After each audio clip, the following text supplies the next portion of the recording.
अस्सलाम वालेकुम स्टूडेंट्स। आज हम एक्सरसाइज 7.5 का पार्ट 2 करने जा रहे हैं, जिसमें हम क्वेश्चन नंबर 4 से अपना काम शुरू करेंगे।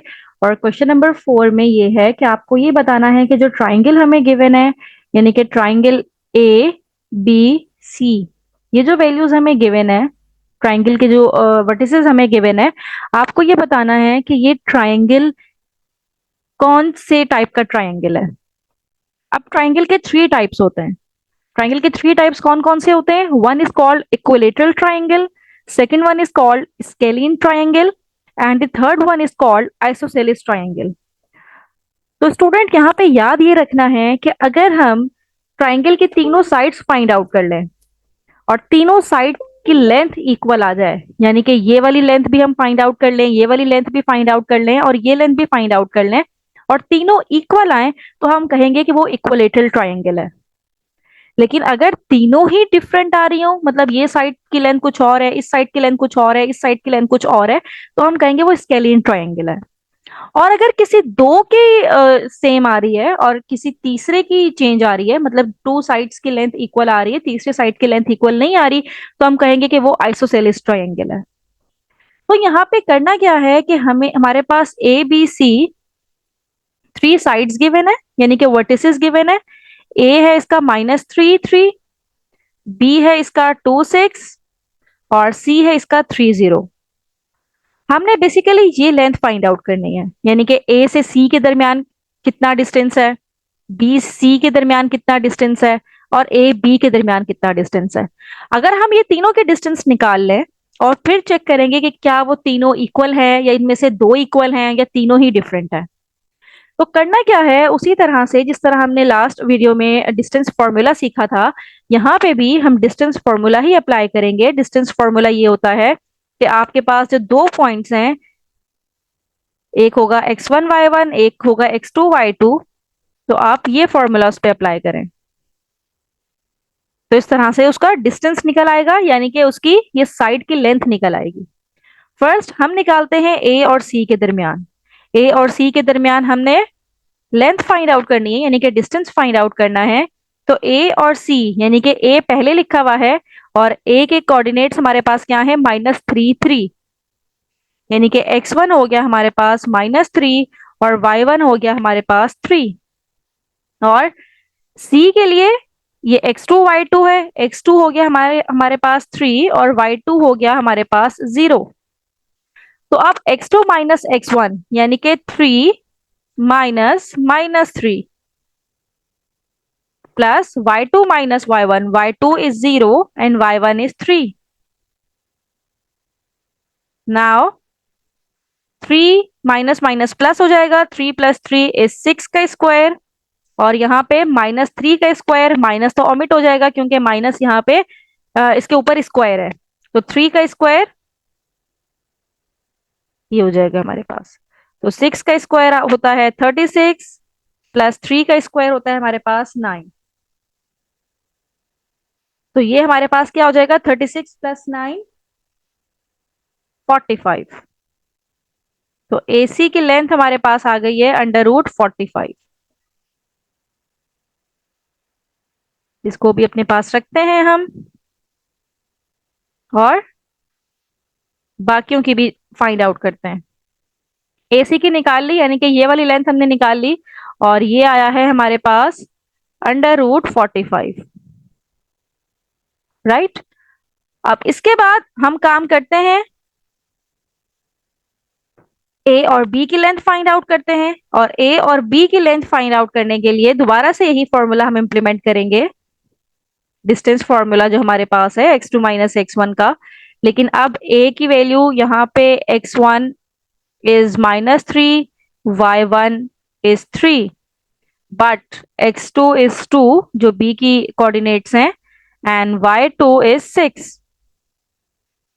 तो under root x2 minus x1, यानी कि 2 माइनस -3 का square, plus y2 minus y1 का स्क्वायर। अब ये हमारे पास क्या हो जाएगा, √2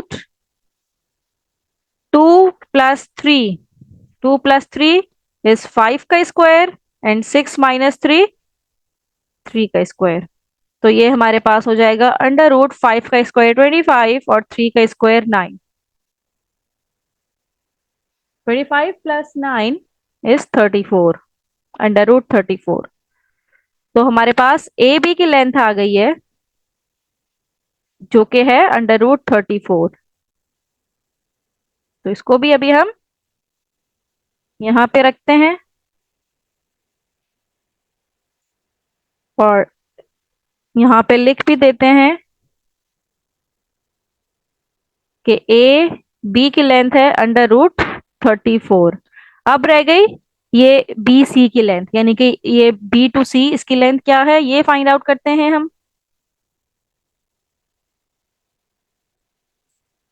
और बीसी की लेंथ के लिए अगेन यही फॉर्मूला लगेगा, x2 माइनस x1। लेकिन अब हमारे पास x1 क्या होगा, यहाँ पे x1 होगा 2, क्योंकि b के कोऑर्डिनेट्स हम लिख रहे हैं। y1 होगा 6 और c के कोऑर्डिनेट्स x2 है 3 और y2 होगा इसका 0। तो ये हो जाएगा 3 माइनस 2 का स्क्वायर प्लस 0 माइनस 6 का स्क्वायर। तो 3 माइनस 2 इज 1 का स्क्वायर और 6 का square.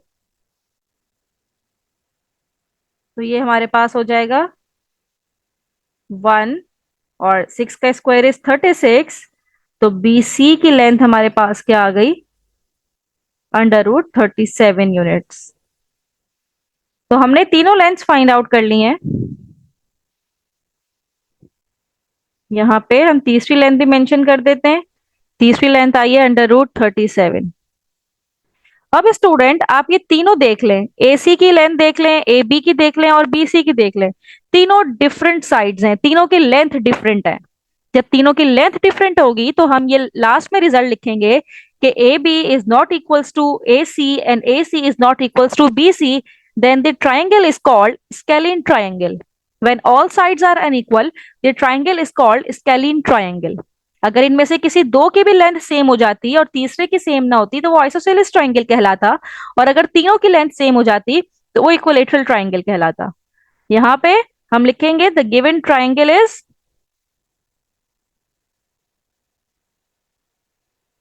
The given triangle is scalene triangle. ये हमारा फाइनल रिजल्ट है, राइट। बाकी दो भी हम इसी तरह से इनकी लेंथ निकालेंगे और लास्ट में देख लेंगे अगर तीनों की लेंथ इक्वल है तो इक्वलेटरल है, अगर तीनों की ही डिफरेंट है तो स्केलीन है, और दो की सेम है तीसरे की चेंज है तो वो आइसोसेलेस ट्राइंगल है। अब स्टूडेंट यहाँ पे हम एक्सरसाइज 7.1 का क्वेश्चन नंबर 5 करने जा रहे हैं, और क्वेश्चन नंबर 5 में हमें ए और बी, ये एक लाइन सेगमेंट के पॉइंट हैं। लेट से मेरे पास ये पॉइंट ए है और यहाँ पे कहीं पॉइंट बी है। ये पॉइंट ए है और ये पॉइंट बी है, और एक लाइन ए और बी को ज्वाइन कर रही है। तो आपको ये बताना है कि एक पॉइंट यहाँ पे P मौजूद है। लेट से कहीं पे भी एक पॉइंट P मौजूद है और इसके कोऑर्डिनेट्स हैं 2, 1। अगर कुछ ऐसा है तो आप प्रूफ कीजिए कि A से B का जो भी डिस्टेंस है, A से P का जो भी डिस्टेंस है, वो A और B के हाफ डिस्टेंस के इक्वल है। यानी कि शो, प्रूफ क्या करना है आपको, शो दैट AP का जो भी डिस्टेंस है वो इक्वल है AB डिवाइडेड बाई 2 के। यानी AP का डिस्टेंस कम है और ए बी का डिस्टेंस जो है ए पी के डिस्टेंस से 2 टाइम्स है। मतलब ए पी का जो भी डिस्टेंस है और ए बी का जो भी डिस्टेंस है, तो A P is equals to A B का हाफ, राइट। तो इसके लिए हमें क्या करना पड़ेगा, सबसे पहले हमें ए पी का डिस्टेंस निकालना पड़ेगा। और ए पी का डिस्टेंस कैसे निकलेगा, फॉर्मूला वही है डिस्टेंस निकालने का, √x2 माइनस x1 का square plus y2 minus y1 का स्क्वायर। अब ए पी हम निकालने जा रहे हैं। ए के कोऑर्डिनेट्स को हम कहेंगे कि वो x1 y1 है, और x1 की वैल्यू हो जाएगी 4 और y1 की वैल्यू हो जाएगी 2। और p के कोऑर्डिनेट्स को हम कहेंगे ये x2 y2 है, x2 is 2 and y2 is 1। तो ए पी यहाँ पे हमारे पास क्या हो जाएगा, A P is equals to √x2 minus x1 यानी कि 2 माइनस 4 का square plus y2 minus y1, 1 minus 2 का स्क्वायर। 2 माइनस 4 इज माइनस 2 का स्क्वायर एंड माइनस 1 का स्क्वायर।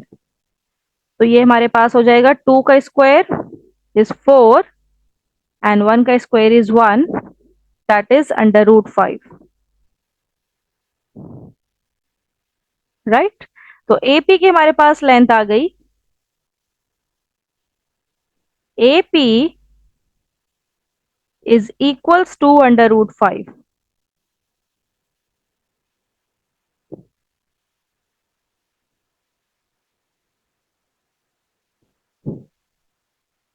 अब इसके बाद हम निकालेंगे ए बी की length. A B is equals to, अब यहाँ पे x1 y1 क्या होगा, x1 is 4 2, x1 is 4 and y1 is 2, और x2 यहाँ पे क्या होगा, b के कोऑर्डिनेट्स यानी कि 8 और y2 होगा हमारे पास 4। x2 माइनस x1 यानी कि 8 माइनस 4 का square plus y2 minus y1, 4 minus 2 का स्क्वायर। 8 माइनस 4 इज 4 का स्क्वायर एंड 4 माइनस 2 इज 2 का स्क्वायर। 4 का स्क्वायर इज 16 प्लस 2 का square is 4। 16 plus 4 is under root 20। तो ए बी हमारे पास आया है 20 अंडर रूट 20 यूनिट्स।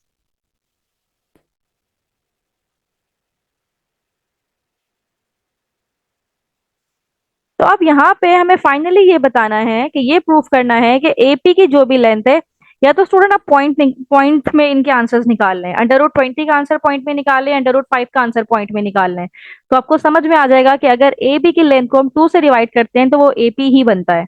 या फिर सेकेंड ऑप्शन ये भी है कि हमें प्रूफ करना है कि A P is equals to 1/2 of A B. Right. तो ए पी है अंडर रूट 5 और 1/2 ये है अंडर रूट 20। अब अंडर रूट 20 का एलसीएम लीजिए। टू टेन जा 20, टू फाइव जा 10, 5 1 जा 5, यानी कि ये इक्वल होगा 1/2 अंडर रूट 2 × 2 × 5। अब टू टाइम्स है तो उसको तो रूट से हम बाहर निकाल सकते हैं, तो इस 2 को तो हम रूट से बाहर निकाल सकते हैं और अंदर क्या रह गया, सिर्फ अंडर रूट 5। तो इस 2 से ये 2 कैंसिल हो गया, तो यहाँ पे भी अंडर रूट 5 है और यहाँ पे भी अंडर रूट 5 है। It's mean it is prove that the length of AP is equals to half of AB. तो ये प्रोसीजर है इसको प्रूफ करने का।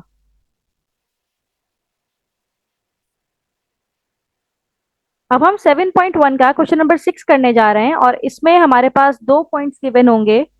लेट से फर्स्ट पॉइंट है मेरे पास m, इसके कोऑर्डिनेट्स हैं -4 2, and the second point is n और इसके कोऑर्डिनेट्स हैं -4, -2।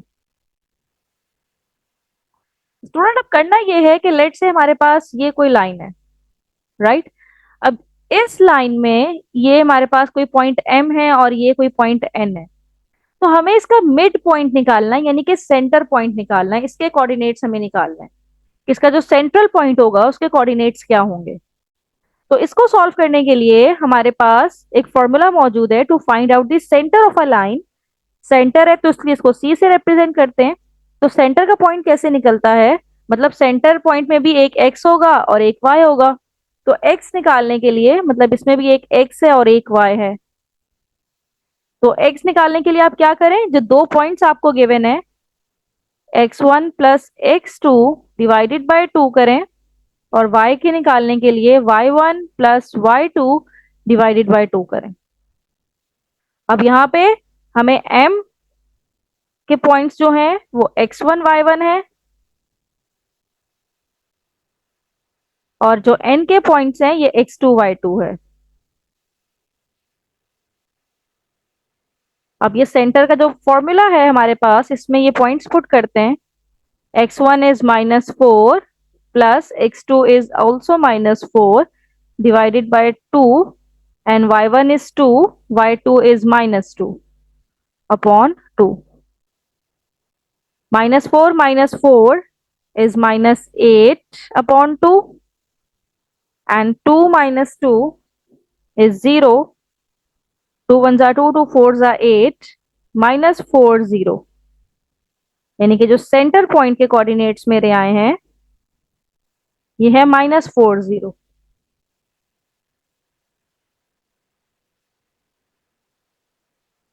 यानी कि ये जो रिजल्ट आया है ये वो रिजल्ट है कि इसका सेंटर पॉइंट हमें दे रहा है। एक पॉइंट ये मौजूद है, एक पॉइंट ये मौजूद है, और ये सेंटर का पॉइंट हमें दे रहा है, यानी कि जितना डिस्टेंस ये है उतना ही डिस्टेंस ये है। तो सेंटर पॉइंट निकालने के लिए हम ये वाला प्रोसीजर यूज करेंगे। और सेम इसी तरह से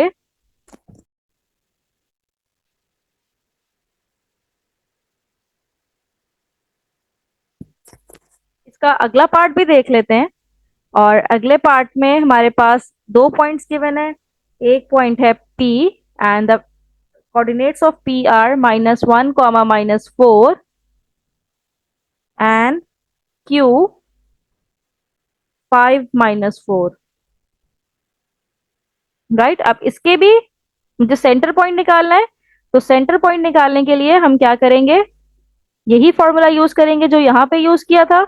अब x1 यहाँ पे है -1, y1 यहाँ पे है -4, और x2 है 5 और y2 है हमारे पास -4।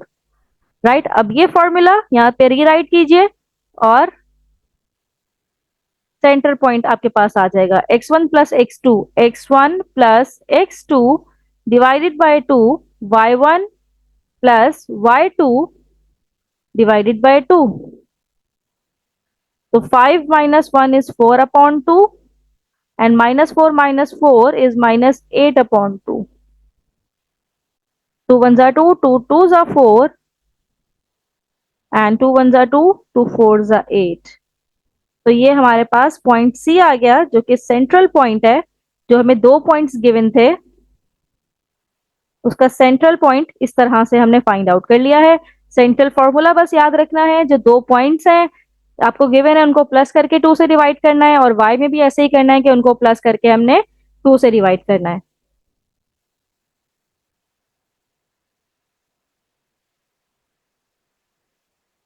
अब क्वेश्चन नंबर 6 का ही हम पार्ट 3 करने जा रहे हैं, और इसमें एक पॉइंट है एस और इसके कोऑर्डिनेट्स हैं 1 -2, and the second point is T और इसके कोऑर्डिनेट्स हैं 2 -4। तो अब यहाँ पे एस टी जो लाइन है इसका हमने सेंट्रल पॉइंट निकालना है। तो x1 है 1 एंड द y1 इज -2, और x2 है मेरे पास 2 एंड द y2 इज -4। तो फॉर्मूला सेंटर का यही हम यूज करेंगे। C x y is equals to x1 plus y1, 1 plus 2 upon 2, and the y1 is -2 and the y2 is -4 upon 2। 1 plus 2 is 3 upon 2, and -2 minus 4 is -6 upon 2।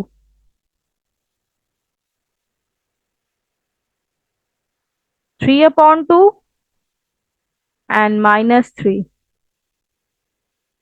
तो ये हमारे पास इसका central point आ गया है।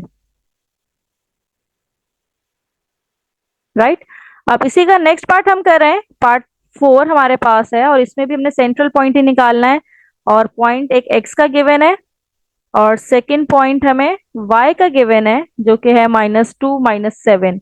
फॉर्मूला वही use करेंगे जो यहाँ पे लिखा हुआ है।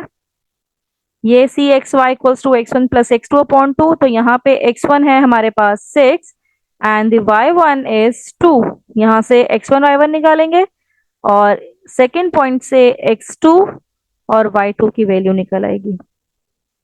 तो सेंट्रल पॉइंट C निकालने के लिए x1 plus x2, what is x1? 6 plus -2 upon 2 and 2 plus -7 upon 2।